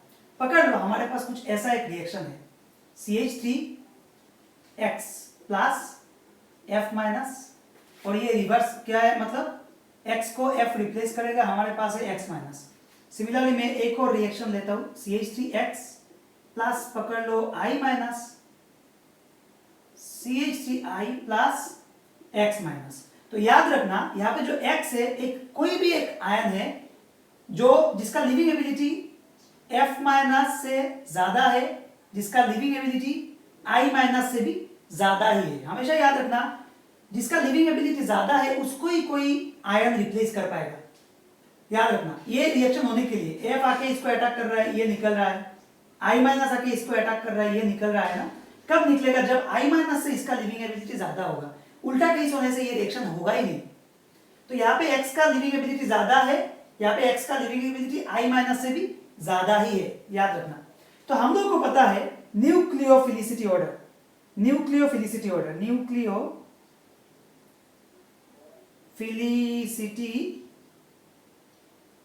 ऑर्डर ऑफ हैलाइड आयन क्या है? हम लोग को पता है F minus is a good leaving, F minus is a strong nucleophile, then Cl minus, then Br minus, then I minus. लेकिन कहां पे? जब सॉल्वेंट एप्रोटिक होगा। Aprotic solvent example DMSO, ether, aprotic solvent. Whereas वही nucleophilicity order reverse हो जाएगा, I minus सबसे ज्यादा होगा, Cl उसके बाद आएगा Br minus, Cl minus, F minus. कब? जब प्रोटिक सॉल्वेंट होगा। प्रोटिक सॉल्वेंट क्या है? पकड़ लो, वाटर, मिथानॉल। तो ये बात हमेशा याद रखना, न्यूक्लियोफिलिसिटी ऑर्डर हम लोगों ने ऑलरेडी देख लिया। हम लोगों ने देखा जो जो छोटा छोटा आयन होता है, छोटा छोटा F माइनस, Cl माइनस, जहां पे नेगेटिव चार्ज अनस्टेबल है, वो सब स्ट्रॉन्ग न्यूक्लियोफाइल होता है, क्योंकि वो सब स्ट्रॉन्ग बेसिस भी होता है, इसीलिए स्ट्रॉन्ग न्यूक्लियोफाइल होता है। कैसे? उसका कॉन्जुगेट एसिड ड्रॉ करने से पता चल जाएगा। व्हेयरएज वही न्यूक्लियोफिलिसिटी ऑर्डर, देखो मैंने यहाँ पे क्या लिखा, ये भी न्यूक्लियोफिलिसिटी ऑर्डर ही है, इसको I माइनस हाईएस्ट है, व्हेयरएज F माइनस लो है। तो याद रखना हमेशा पोलर प्रोटिक सॉल्वेंट में न्यूक्लियोफिलिसिटी रिवर्स हो जाता है, न्यूक्लियोफिलिसिटी रिवर्स हो जाता है। देखो I माइनस बहुत ही खराब न्यूक्लियोफाइल था, क्योंकि हम लोग को पता है क्यों I माइनस खराब न्यूक्लियोफाइल था, क्यों? क्योंकि I माइनस में नेगेटिव चार्ज ज्यादा स्टेबिलाइज है, वो रिएक्शन में पार्ट लेने का मन नहीं है उसको, इसलिए वो स्टेबल है। इसीलिए हम लोग हमेशा बोलते हैं I minus is a good living group, weak base, weak nucleophile. लेकिन यहाँ पे I माइनस स्ट्रॉन्ग न्यूक्लियोफाइल कैसे हुआ? यहाँ पे हम लोगों ने प्रोटिक सॉल्वेंट यूज किया, मतलब प्रोटिक सॉल्वेंट यूज करने से कुछ तो हो रहा है, कुछ तो हो रहा है। ये दोनों रिएक्शन ही देखो होगा, दोनों रिएक्शन ही होगा। लेकिन देखो तो अगर हम लोग सॉल्वेंट यहाँ पे वाटर लेते, वाटर, इसमें भी वाटर लेते, तुम लोग वाटर को नहीं लेके मिथानॉल भी ले सकते हो, कोई भी प्रोटिक सॉल्वेंट जो प्रोटॉन डोनेट करता है, एसिडिक टाइप। कोई प्रोटिक सॉल्वेंट किसको बोलते हैं? जहां पे प्रोटॉन ऑक्सीजन या फिर नाइट्रोजन के साथ लगा हुआ होता है, कोई भी इलेक्ट्रोनेगेटिव ग्रुप के साथ अगर लगा हुआ है हाइड्रोजन, तो उसको प्रोटिक सॉल्वेंट ही बोलेंगे, जो हाइड्रोजन प्रोटॉन डोनेट करता है। Proton means hydrogen, H+। तो यहाँ पे देखो क्या होता है, हम लोग, हमारे पास अभी F माइनस है, I माइनस है, तो जब तक हमारे पास अल्काइल लाइट नहीं आ रहा है, दोनों आयन, दोनों F माइनस, दोनों ये I माइनस, दोनों ही खुद को स्टेबलाइज करते हैं। कैसे? Through solvation. पकड़ लो, ये F माइनस है और ये है I minus. I minus size में बड़ा होता है, तो ये वाटर के साथ कैसे इंटरेक्ट करेगा? कुछ ऐसे करेगा, कुछ ऐसे इंटरेक्ट होगा वाटर के साथ। और क्यों ऐसे हो रहा है? बिकॉज यहाँ पे निगेटिव चार्ज है, और हम लोग को पता है वाटर का ये डाइपोल है, वाटर का डाइपोल कुछ ऐसा है। और यहाँ पे कैसे हो रहा है? सेम, लेकिन यहाँ पे थोड़ा ज्यादा एक्सटेंट में हो रहा है, सेम ही हो रहा है, लेकिन मैं इंटेंशनली यहाँ पे ज्यादा वाटर मॉलिक्यूल्स ड्रॉ कर रहा हूं, ताकि तुम लोग को समझा पाओ, तुम लोग को कन्विंस भी तो करना होगा ना, ऐसे ही तो सब कुछ नहीं है। तो देखो यहां पे क्या हो रहा है, तुम लोग बोलो इन दोनों में से, ये F माइनस है और ये I माइनस है, बोलो तो कौन सा आयन, ये है F माइनस, ये I माइनस, कौन सा आयन वाटर के साथ ज्यादा सॉल्वेशन होगा? कौन सा आयन वाटर के साथ ज्यादा सॉल्वेशन होगा? सॉल्वेशन मींस यहाँ पे F minus is covered by water molecules, यहाँ पे I minus is covered by water molecules. क्यों? क्योंकि यहाँ पे दोनों में ही नेगेटिव चार्ज डेंसिटी है, लेकिन चार्ज डेंसिटी कहाँ पे ज्यादा है? यहाँ पे ज्यादा है चार्ज डेंसिटी। क्यों? ये छोटा साइज है, यहाँ पे चार्ज डेंसिटी कम है, ये बड़ा साइज है। यहाँ पे चार्ज डेंसिटी छोटा है, ज्यादा है, चार्ज डेंसिटी यहाँ पे ज्यादा है बोल के ज्यादा वाटर मॉलिक्यूल्स, मतलब चार्ज डेंसिटी ज्यादा है, मतलब यहाँ पे जो हाइड्रोजन का जो पॉजिटिव चार्ज है ना, वो यहाँ पे ज्यादा चार्ज देख रहा है, यहाँ पे कम चार्ज देख रहा है। तो जहां पे ज्यादा चार्ज देख रहा है नेगेटिव, वहां पे तो ज्यादा इंटरेक्शन होगा ना। Very simple. तो मतलब क्या है? मतलब है यहाँ पे जो F माइनस है उसके सराउंडिंग में ज्यादा वाटर मॉलिक्यूल्स होगा, making this F minus ion A bulkier, whereas I minus में कम वाटर मॉलिक्यूल इसको सराउंड करेगा। और याद रखना इसका जो स्ट्रेंथ होगा इस बॉन्ड का जो स्ट्रेंथ होगा ये भी काफी वीक होगा। क्यों? क्योंकि यहाँ पे चार्ज डेंसिटी कम है ना, यहाँ पे चार्ज डेंसिटी ज्यादा है तो ये बॉन्ड काफी स्ट्रॉन्ग होगा। इसको एक दूसरा कंसेप्ट से भी हम लोग समझ सकते हैं। कैसे? देखो, हम लोग को पता है between F minus and I minus कौन ज्यादा स्ट्रॉन्ग बेस कौन सा है? हम लोग को पता है F माइनस स्ट्रॉन्ग बेस है, स्ट्रॉन्ग बेस। हम लोग को पता है between F minus and I minus weak base है। तो एक स्ट्रॉन्ग बेस प्रोटॉन के साथ ज्यादा इंटरेक्ट करेगा या फिर एक वीक बेस प्रोटॉन के साथ ज्यादा इंटरेक्ट करेगा? ऑब्वियसली जो स्ट्रॉन्ग बेस होगा वो प्रोटॉन के साथ ज्यादा इंटरेक्ट होगा। तो हम लोग बोल सकते हैं F माइनस में ज्यादा वाटर मॉलिक्यूल्स कोऑर्डिनेट करेगा। एक ही साथ ईच बॉन्ड का स्ट्रेंथ भी बहुत ज्यादा होगा क्योंकि स्ट्रॉन्ग बॉन्ड हो रहा है ना, बिकॉज़ ये स्ट्रॉन्ग बेस है। व्हेयरएज यहाँ पे फर्स्ट यहाँ पे कम वाटर मॉलिक्यूल्स इसको सराउंड कर रहा है, सेकंड ईच बॉन्ड का स्ट्रेंथ भी इतना ज्यादा नहीं होगा। मतलब क्या है? मतलब जब एल्काइल हैलाइड सीन में आ जाएगा तब इस case in case of this ये सब बॉन्ड ब्रेक हो जाएगा, ये सब बॉन्ड ब्रेक हो जाएगा, ब्रेक होके आई हो जाएगा फ्री होने से ये अटैक हो पाएगा। अगर आई फ्री होता है तो ये अटैक हो पाएगा। वायरस यहाँ पे क्या हो रहा है? हम लोग देख रहे हैं F फ्री है, लेकिन because of this water molecule polar protic solvent ये F फ्री एक्चुअली नहीं है, ये F फ्री नहीं है, ये F पूरा कोऑर्डिनेटेड हो गया, पूरा एकदम भर गया। किसने इसको सराउंड कर दिया? वाटर मॉलिक्यूल ने सराउंड कर दिया। अभी F और मूव नहीं कर पा रहा है, F मोटा हो गया। पहले F छोटा था, अभी F मोटा हो गया। अभी हम लोग बोलेंगे between F minus and I minus कौन सा आयन ज्यादा बड़ा है? हम लोग को पता है I माइनस ज्यादा बड़ा है, लेकिन in case of polar protic solvent F minus ज्यादा बड़ा हो जाता है। कैसे बड़ा हो जाता है? क्योंकि F माइनस में ज्यादा वाटर मॉलिक्यूल्स आ जाता है, व्हेयरएज I माइनस में वाटर मॉलिक्यूल्स कम होता है। इसीलिए यहाँ पे F हो गया मोटा और I हो गया छोटा। और यहाँ पे F का बॉन्ड हाइड्रोजन के साथ बहुत स्ट्रॉन्ग बॉन्ड है, ये बॉन्ड इजीली ब्रेक नहीं होता है, और ब्रेक नहीं होने से F फ्री नहीं होगा, और F अगर फ्री नहीं होगा F जाके इसको कैसे अटैक करेगा? व्हेयरएज I आराम से फ्री हो जाता है, I जाके इजीली इस अटैक कर पाएगा, X को निकाल देगा, X माइनस और I लग जाएगा। तो मतलब यहाँ से हम लोग क्या कंक्लूड कर सकते हैं? यहाँ से हम लोग यहाँ पे को देखा, यहाँ पे सॉल्वेशन मोर होता है, यहाँ पे सॉल्वेशन लेस होता है। यहाँ पे मोर क्यों होता है हम लोगों को पता चला। और यहाँ से हम लोग को ये पता चला जब यहाँ पे अगर वाटर नहीं होता, पकड़ लो यहाँ पे अभी सेम रिएक्शन वाटर नहीं है, पकड़ लो DMSO, ये केस में किसका रेट ज्यादा होगा, किसका न्यूक्लियोफिलिटी ज्यादा है? इन दोनों केस में किसका न्यूक्लियोफिलिटी ज्यादा है? हम लोग को पता था F माइनस ज्यादा न्यूक्लियोफाइल है देन I माइनस, लेकिन यहाँ पे I minus is more nucleophile, यहाँ पे I minus is more nucleophile than F minus in case of this when we are using polar protic solvent। but पकड़ लो यहाँ पे हम लोगों ने वाटर नहीं, हम लोगों ने DMSO यूज किया, पोलर एप्रोटिक सॉल्वेंट। तब हम लोग ऐसा कुछ कोऑर्डिनेशन नहीं देखेंगे, तब याद रखना तब F minus is a good nucleophile than I minus, मतलब ये रिएक्शन ज्यादा होगा, ये रिएक्शन कम होगा when DMSO is there। but when any polar protic solvent is there, याद रखना ये ऑर्डर रिवर्स हो जाता है। F माइनस स्ट्रॉन्ग न्यूक्लियोफाइल होना था, लेकिन क्या होगा? I माइनस स्ट्रॉन्ग न्यूक्लियोफाइल हो जाएगा। कहां पे? प्रोटिक में। और ये कहां पे? एप्रोटिक में। क्यों? प्रोटिक में हम लोगों ने देखा F माइनस ज्यादा कोऑर्डिनेटेड हो जाता है और I माइनस कम कोऑर्डिनेटेड होता है, और इसीलिए F माइनस ज्यादा बल्की हो जाता है, वो अटैक नहीं कर पाता जाके। I माइनस कम बल्की होता है, वो जाके अटैक कर पाता है। और हम लोग बोल सकते हैं ये सब bond hydrogen and I minus के बीच जो बॉन्ड है वो वीक होता है, वो टूट जाता है, रिवर्सिबल बॉन्ड है वो टूट जाता है, उसके बाद जाके वो एल्काइल हैलाइड को अटैक करता है। व्हेयरएज ये बॉन्ड इतना भी रिवर्सिबल नहीं है, बहुत स्ट्रॉन्ग बॉन्ड है, नहीं टूटता, नहीं टूटने से इसको अटैक नहीं कर पाएगा। तो इस रिएक्शन का रेट काफी स्लो हो जाएगा, व्हेयरएज इस रिएक्शन का रेट काफी फास्ट होगा। समझ में आया? तो हमेशा याद रखना न्यूक्लियोफिलिसिटी ऑर्डर है ये वाला, कब? जब एप्रोटिक सॉल्वेंट होता है। लेकिन जब भी कोई भी प्रोटिक सॉल्वेंट होगा, याद रखना न्यूक्लियोफिलिसिटी ऑर्डर रिवर्स हो जाता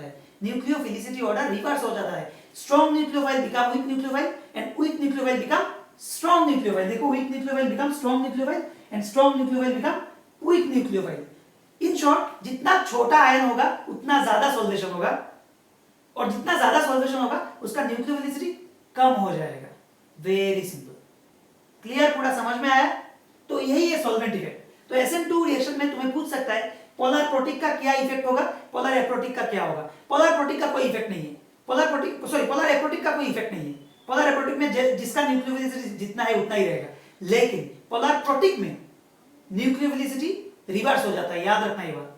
पोलर प्रोटिक में न्यूक्लियोफिलिसिटी रिवर्स हो जाता है, ये बात भूलना मत। क्लियर? Okay okay. अभी मैं तुम लोग को और कुछ एक एग्जांपल्स दिखाता हूं, कुछ एग्जांपल्स दिखाता हूं। पकड़ लो, हमारे पास कुछ ऐसा न्यूक्लियोफाइल्स है। ये एक न्यूक्लियोफाइल है हमारे पास, ऐसा एक न्यूक्लियोफाइल है हमारे पास, ये एक है एसीटेट आयन, और दूसरा एक है, पकड़ लो, ये गया, पकड़ लो CH3S-। ठीक है, ऐसा कुछ हमारे पास न्यूक्लियोफाइल है। और क्वेश्चन कुछ ऐसा है, arrange them in decreasing order of nucleophilicity in aqueous solution,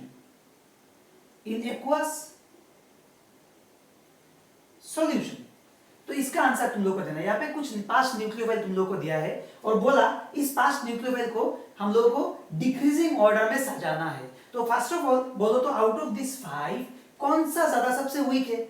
सबसे ज्यादा वीक ये होगा, क्योंकि ये चार्ज स्पीसीज नहीं है। मैंने पहले ही बोला था हमेशा चार्ज स्पीसीज स्ट्रॉन्ग न्यूक्लियोफाइल होता है, ये चार्ज नहीं है, न्यूट्रल स्पीसीज है अल्कोहल। तो इसको सबसे लास्ट डाल दो, कोई टेंशन नहीं है। तो ये हट गया, इसको हम लोग को अभी नहीं देखना है। अभी देखो आउट ऑफ 4 1 2 3, ये 3 ऑक्सीजन बेस्ड है और ये एक सल्फर बेस्ड है, ये एक सल्फर बेस्ड है। लेकिन ठीक है, तो ये बात याद रखना, सब ठीक था, सब नॉर्मल था, डिक्रीजिंग ऑर्डर था। लेकिन यहाँ पे एक बात बोला, एक्वस सॉल्यूशन, इसको हम लोग को ध्यान देना है। Aqueous solution means water which is a polar protic solvent, polar protic solvent, polar protic solvent. तो पोलर प्रोटिक सॉल्वेंट मतलब क्या है? न्यूक्लियोफिलिसिटी ऑर्डर जैसा होना था ऐसा नहीं होगा, उल्टा होगा। देखो जनरली ऑक्सीजन है इस 3 माइनस में, ये 3 कंपाउंड में ऑक्सीजन माइनस है, इसमें सल्फर माइनस है। तो हमारे पास एक है ऐसा कंपाउंड सल्फर माइनस, एक 3 कंपाउंड है ऑक्सीजन माइनस, तो तीनों में ऑक्सीजन माइनस है। अभी हम लोग को इन चारों के साथ मतलब 1 2 3 एक ग्रुप में आ जाएगा, क्योंकि ये ऑक्सीजन बेस्ड है और ये एक सल्फर बेस्ड है। इनके साथ हम लोग को देखना है वाटर का इंटरेक्शन। ऑब्वियसली वाटर के साथ इंटरेक्शन कौन ज्यादा करेगा? वाटर के साथ इंटरेक्शन ऑक्सीजन ज्यादा करेगा, वैसे सल्फर के साथ इंटरेक्शन कम होगा। क्यों?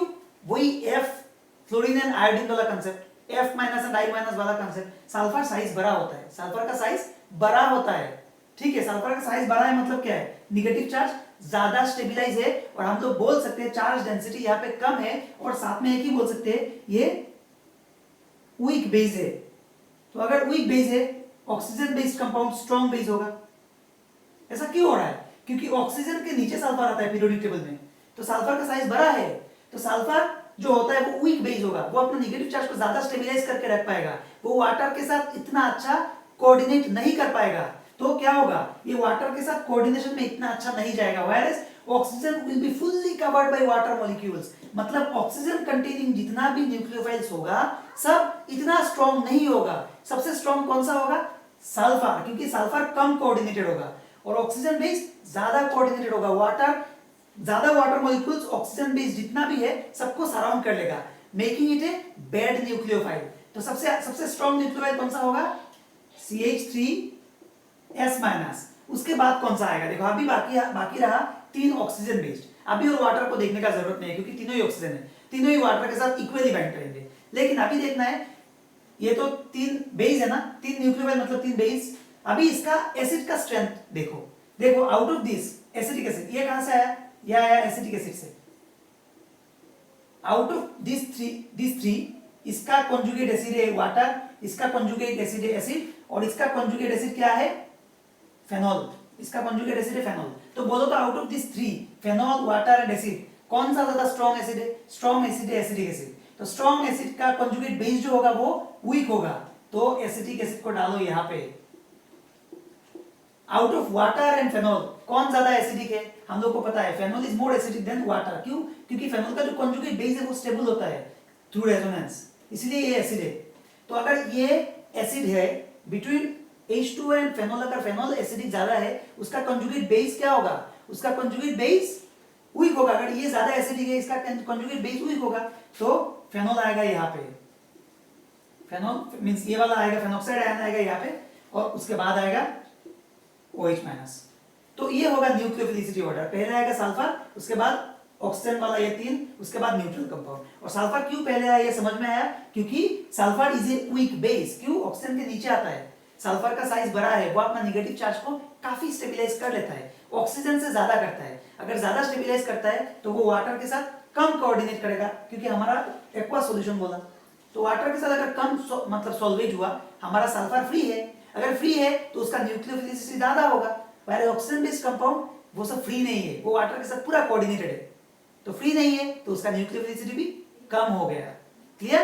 तो इस टाइप का क्वेश्चन तुम लोगों को एग्जाम में पूछ सकता है। ठीक है? ओके।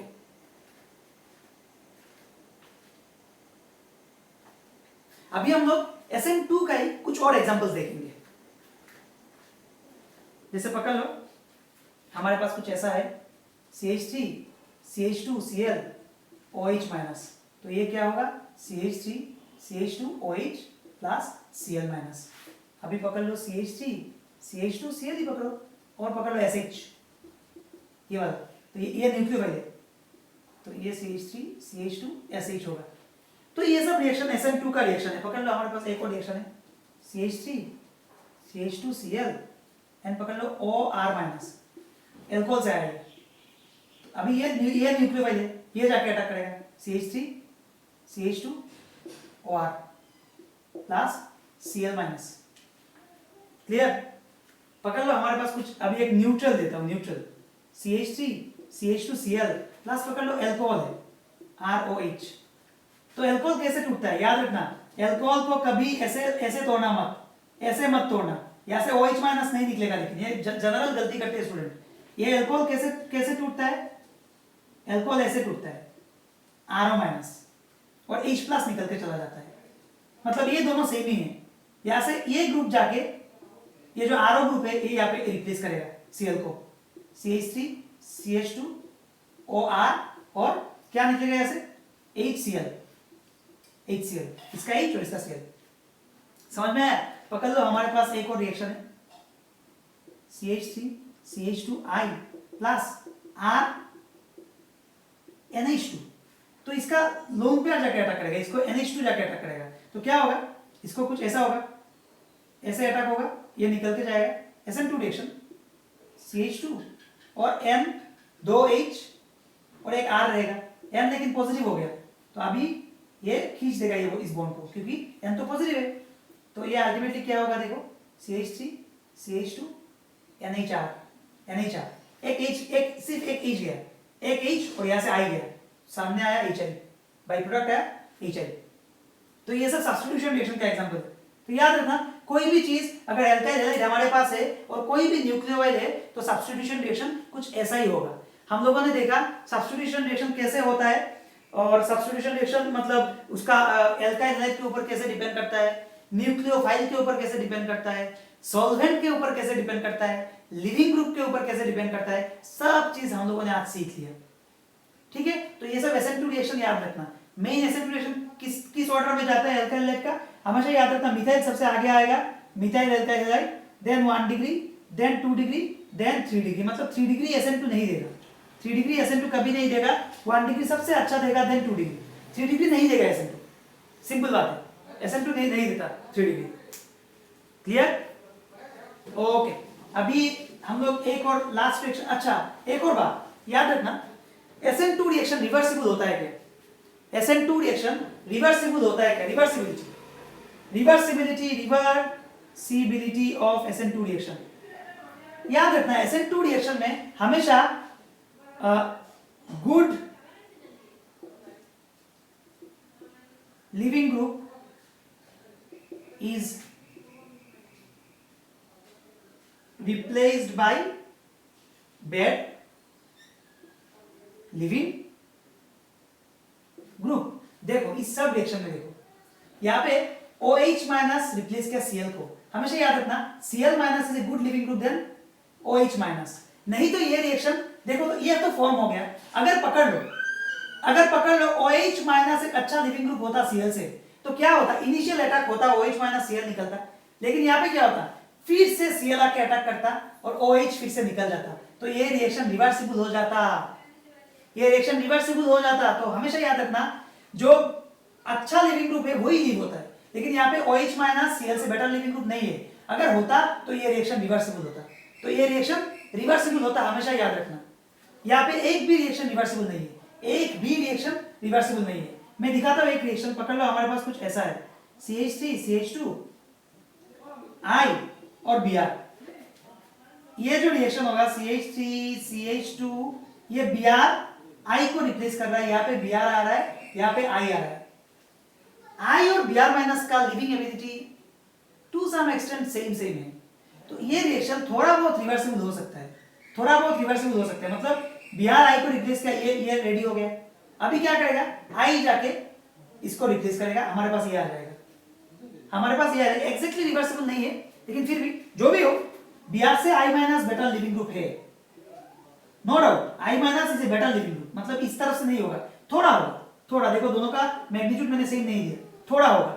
अगर इसको लिखेंगे हम लोग तो हम लोग ऐसे लिख सकते हैं, थोड़ा, मतलब थोड़ा थोड़ा होगा, क्योंकि इस दोनों का जो लिविंग एबिलिटी है ना, लिविंग एबिलिटी कंपेरेबल है। Leaving ability comparable, leaving ability क्या ability, leaving ability, leaving ability comparable है। तो in general SN2 reaction irreversible होता है, लेकिन अगर हमारे पास कुछ कंपेरेबल लिविंग ग्रुप रहेगा तब रिवर्सिबल होने का चांसेस होता है। ठीक है, क्लियर, ओके। तो ये रहा हमारा SN2 रिएक्शन। तो SN2 रिएक्शन क्या है हम लोगों ने देखा। SN2 एक समराइज कर रहे हैं हम लोग को। SN2 रिएक्शन सिंगल स्टेप में होता है, इसका ऑर्डर 2 होता है। SN2 रिएक्शन बहुत न्यूक्लियोफाइल एंड एल्काइल लाइट का कंसंट्रेशन के ऊपर डिपेंड करता है। It is a single step reaction. ठीक है, SN2 रिएक्शन का order of reactivity of alkyl halide क्या होता है, methyl greater than 1 degree, greater than 2 degree, greater than 3 degree. उसमें लिविंग ग्रुप का इफेक्ट क्या होता है वो देखा हम लोगों ने, न्यूक्लियोफाइल का इफेक्ट क्या होता है देखा हम लोगों ने, और सॉल्वेंट का इफेक्ट क्या होता है देखा हम लोगों ने। सॉल्वेंट का इफेक्ट में क्या देखा हम लोगों ने, देखा जब पोलर प्रोटिक सॉल्वेंट होता है like water, alcohol, polar protic solvent, तो क्या होता है जो पहले गुड न्यूक्लियोफाइल था वो बैड न्यूक्लियोफाइल हो जाता है, एंड वाइस वर्सा। और पोलर एप्रोटिक सॉल्वेंट में सेम ही रहता है। पोलर एप्रोटिक सॉल्वेंट का एग्जांपल DMSO होता है, DMSO होता है। पोलर एप्रोटिक सॉल्वेंट का एग्जांपल DMSO होता है, CH3SO CH3 और 2ISO, ऐसे कुछ। एसीटोन होता है और एसीटोनाइट्राइल होता है। ये सब पोलर एप्रोटिक सॉल्वेंट का एग्जांपल है। पोलर एप्रोटिक सॉल्वेंट DMSO, ये है एसीटोन, ये है एसीटोनाइट्राइल। और भी है, पकड़ लो, THF टेट्राहाइड्रोफ्यूरान, THF, कोई भी इथार ले लो, कोई भी इथार, ये सब पोलर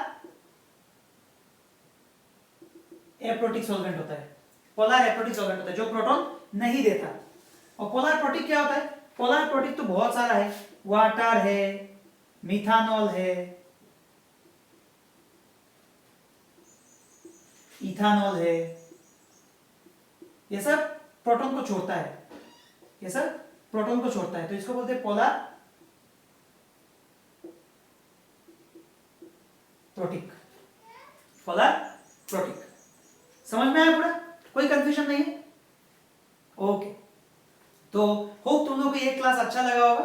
पूरा क्लास को देखना, नहीं तो कुछ समझ में नहीं आएगा, कुछ कंफ्यूजन होने से मुझे बोलना, और ये पूरा वीडियो देखना। और सब रिएक्शन मैं एक ही बात बोलूंगा ऑर्गेनिक केमिस्ट्री में, with pen and paper practice करना, तो ये सब रिएक्शन आ जाएगा। बहुत ही सिंपल है, और ये SN2 रिएक्शन बहुत ही ज्यादा इंपॉर्टेंट है, बहुत ही ज्यादा इंपॉर्टेंट है, इसको अच्छे से पढ़ना।